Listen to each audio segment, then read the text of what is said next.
Hello, my name's George Cairns, and in this video lesson I'm going to show you how to use smart filters to apply filter effects to a layer in a non-destructive way so you can fine-tune it and get it looking perfect later on. Here's the end result. You can see we've got some motion blur around the edge, and because it's a smart filter we can double click and change the amount of motion blur at any time.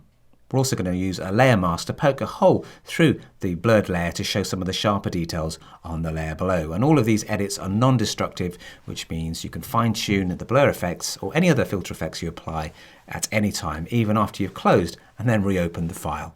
Before I start tinkering around with smart filters, I'm just going to click on the background thumbnail here and press Command J or Control J on a PC to create a duplicate layer. We can then turn this into a smart filter layer and apply filters to it, and we can still access the original layer later on and blend the two together if need be for a more subtle blur effect. After creating a copy, go up to Filter and convert this layer for smart filters by clicking here.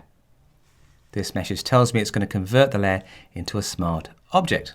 So I'll click here to apply that, and you can see a little smart object icon appears in the bottom right corner of the thumbnail. And basically a smart object is a hidden file that remembers the original photograph. So we can make lots of changes, but we can always access the original information at any time. And that enables us to apply non-destructive filters to the layer. Let me show you what I mean by non-destructive. Go to Filter here and go down to Blur, and let's go down to Radial Blur. That pops this window here, and you can adjust the center of the blur. I'm going to go for a zoom method, so it's zooming out towards me and adding motion blur. I'm going to set quality to best, and the blur center enables you to blur from whatever angle the photograph was taken. So if it's a high angle or a low angle, you can adjust the blur accordingly. But the train's right in the middle there, so I'm going to set this to the center of the blur center option. I'm going to pop it up to around about 30. Click OK, and it's going to add a zoom burst effect by blurring out towards me from the center of the frame. As we'll see in just a tick, it can take quite a while to compute because I've set it to the best option. If you're in a rush or if your computer is not very powerful, you could always set it to draft quality. Here we go, and there is our zoom burst effect. Now, because it's a smart filter, you can see a smart filter icon has appeared here. We can turn off radial blur to see the original, or turn it on again. It's going to reapply it. Here we go, it's rendering up the smart filter, and that can take just as long as it did the first time round. There we go. And what's really useful is you can double click on the smart filter like radial blur here, and you can then fine tune the amount. So let's drop that down to a more subtle 20 and then click OK.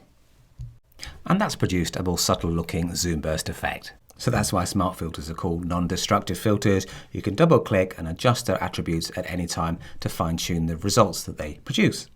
Now the train's looking a little bit too blurred. The edges are quite nice, but we're losing some of the interesting detail here. So what I'm going to do is then reduce the amount of blur by using layer masks and brush tips.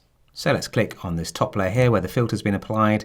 Let's click here to add a layer mask. And by default, the mask is white. So what it's doing is it's making no changes to the attached layer.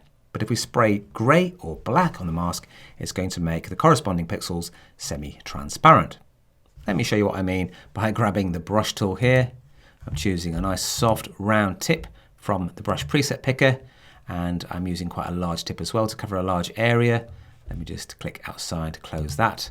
And what we're going to do is create a black brush tip by making sure we've got black in the foreground color. But if I drop the opacity down to around about 50 or so, then we'll get a grey stroke which will poke a semi-transparent hole in the layer. Okay, I'm on the layer mask there. You can see it's selected around the edge. So I'm going to click, and you can see that we're making a semi-transparent hole through the train layer to reveal sharper details from the layer below. And that's just a great way of clawing back some of the original train detail and mixing it with the blur from the smart filter layer. I'm going to click again. That creates a slightly darker stroke, pokes a little bit more of the hole through there. I'm going to go up near the top. Just reveal a little bit more of the sharper detail from the top of the train, and that creates a good balance between a nice sharp looking train and lots of blur from the trees and the track, and that just creates a little bit more drama and preserves some of the train's original details. So combined with smart filters, layer masks are very useful tools indeed at creating non-destructive edits. And layer masks are non-destructive because you can shift click on them to turn them off, or we could spray white strokes on the mask to return some of the blurred pixels from this attached layer. And finally, because we've got two layers here, we've got our smart filter layer and the original background layer, we can click on the smart filter layer and just drop the opacity slightly to then reveal some of the sharper pixels from the layer below, and that produces a more subtle motion blur effect, and that enables you to get exactly the precise balance between blur and sharpness that you need thanks to these layers.